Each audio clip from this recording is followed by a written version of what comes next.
has actually been really resilient in recent weeks. By Draghi painting a bleak picture yesterday, we did actually see the euro have its biggest loss in over a month. However, if we look at the slightly larger picture, the euro has rallied around 5% since August. So a bit of profit taking, a bit of sell-off was actually possibly expected. As far as the euro is concerned looking forward, it is actually being supported by these concerns with the US and the fiscal cliff. So perhaps as far as the short term or the near term is concerned, then we expect the euro to remain resilient. But looking ahead longer term, the outlook is not so positive.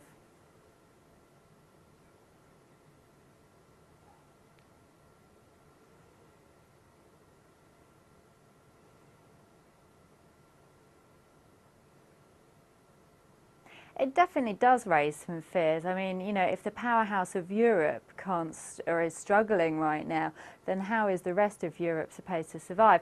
The difference with Germany is that it's much better positioned for any global upturn. Its companies are much more export focused, so they will be prepared to take the upturn. Hopefully that will then transfer across Europe. I mean, just as with Germany, with some recent figures on Thursday, we had the PMI, which actually showed for manufacturing an unexpected increase of 3.9%, which is extremely positive. So despite the contraction and the bad news there is perhaps a glimmer of hope as far as PMI figures are concerned.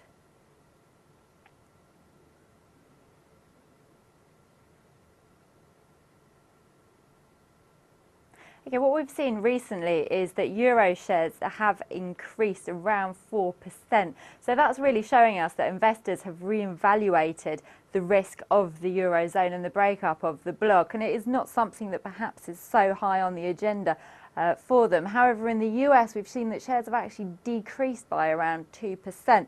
So this difference does actually show that investors are more concerned right now about the situation in the US.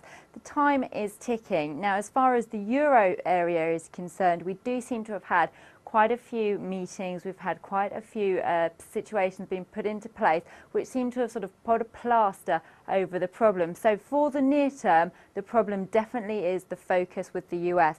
Obviously, looking forward to the longer term, we will be concerned about these plasters coming unstuck and the problems unravelling in Europe going forward.